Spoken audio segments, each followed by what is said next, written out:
Today, let's talk about 4 of the best self-nurturing and common sense living books.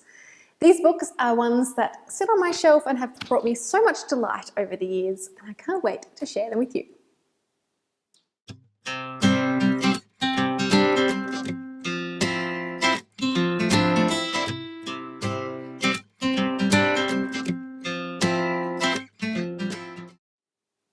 So one of the things that helps me to flourish in my creative life is a practice that I think of as self-nurturing. And that is basically finding ways to take care of myself, to be kind to myself, and it's also often known as self-love or self-care. But for me, there's been absolute times in my life where it couldn't always cost a lot of money to practice self-care. I couldn't just drop $100 on a massage or fly off to Fiji. And instead, I would turn to one of my all-time favourite nurturing practices, and that is reading. So in this video, I want to share with you 4 of the best self-nurturing and common sense living books that I've found. So book number 1 is really it's both. It's self-nurturing and a common sense living book.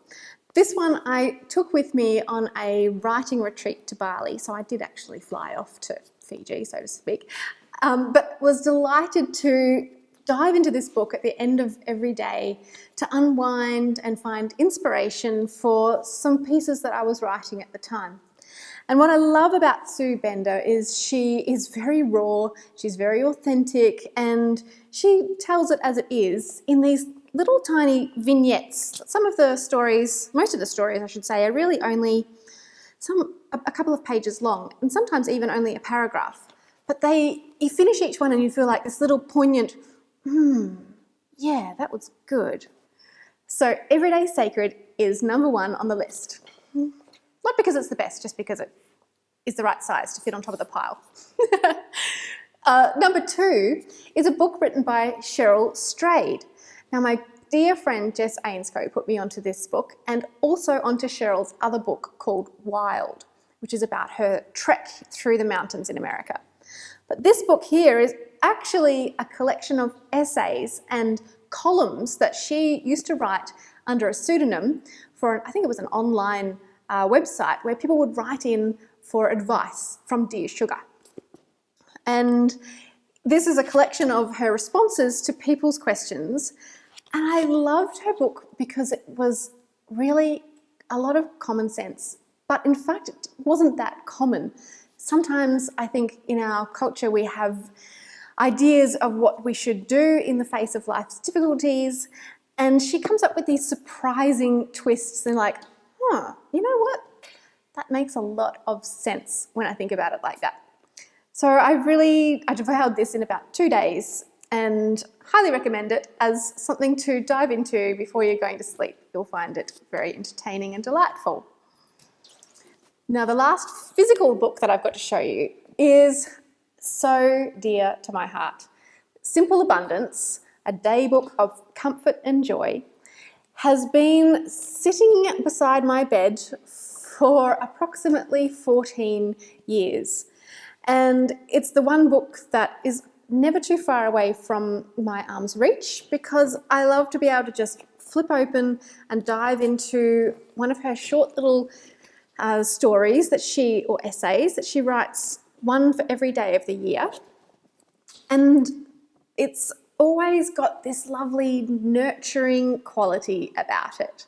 So Simple Abundance is, she's gone through and Sarah's drawn from a whole lot of past wisdom and advice from women's magazines from back in the 50s and the 20s and the 1800s and kind of compiled them into these very relatable and accessible nuggets of things that we can bring home into our daily life to bring us comfort and joy. From everything from decluttering and tidying our house to finding what clothes suit us to making sure that we make time for hobbies such as gardening and painting.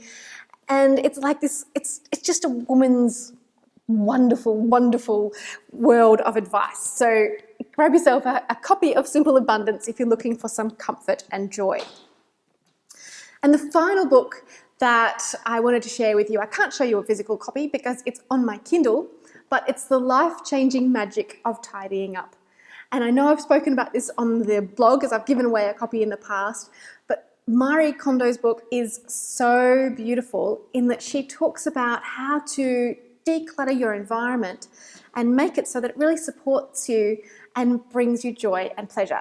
And as I've followed the sequence of steps in that book, particularly in my wardrobe, it's totally revolutionised the way I feel about getting dressed in the morning, among other things. So those are the 4 books that I am really delighted to be able to share with you today. And I'd love to hear from you in the comments below what books you love to turn to when you're looking for some comfort and pleasure in your daily life. Because I really do believe that the kinder that we can be together to ourselves, the more kind we can be to others, and also the more our creative life will flourish.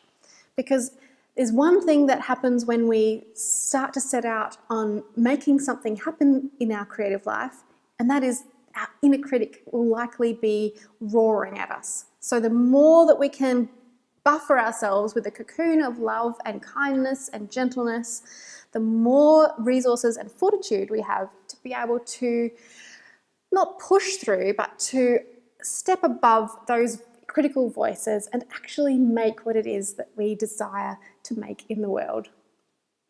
So that's it for me for now. I wish you a beautiful week. Be kind to yourself and nurture your creativity, and I'll see you later.